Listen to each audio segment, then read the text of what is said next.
Hello everyone, শীতের সকালে তোমাদের সঙ্গে একটা কাঁচা মাছের রেসিপি নিয়ে হাজির হয়ে গেছি। গরম ভাতের সঙ্গে এই রেসিপি একবার খেলে অন্য কিছু খেতেই চাইবে না, এই রেসিপিটা বারবার চাইবে খেতে। কাঁচা মাছগুলোকে ভালো করে কড়াইতে সাজিয়ে নিয়েছি। আমি এখানে আলু নিয়েছি, তোমরা আলুটা বাদ দিতেও পারো। পেঁয়াজ বাটা, আদা বাটা, লঙ্কা বাটা আর হলুদ গুঁড়ো, পরিমাণ মতো লবণ। এখানে একটু বেশি করে তেল দিতে হবে, দিয়ে ভালো করে মশলাটা কিন্তু মাখিয়ে নিলাম। রান্নাতে রসুন ব্যবহার করা যাবে না। উপর থেকে টমেটো আর কাঁচা লঙ্কা দিয়ে সাজিয়ে ঢাকা দিয়ে ওভেনে বসিয়ে দিলাম। দেখতেই পাচ্ছ কি সুন্দর ফুটে উঠেছে। খুব স্লো গ্যাসে কিন্তু করতে হবে।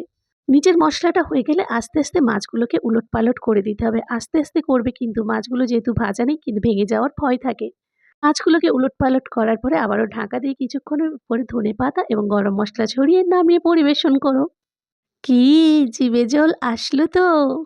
গরম ভাতে জমিয়ে খাওয়া-দাওয়া করলে এরকম একটা রেসিপি তোমরা তাড়াতাড়ি করে ট্রাই করো আর বাড়ির সবাইকে খাইয়ে চমকে দাও। আসি বাই।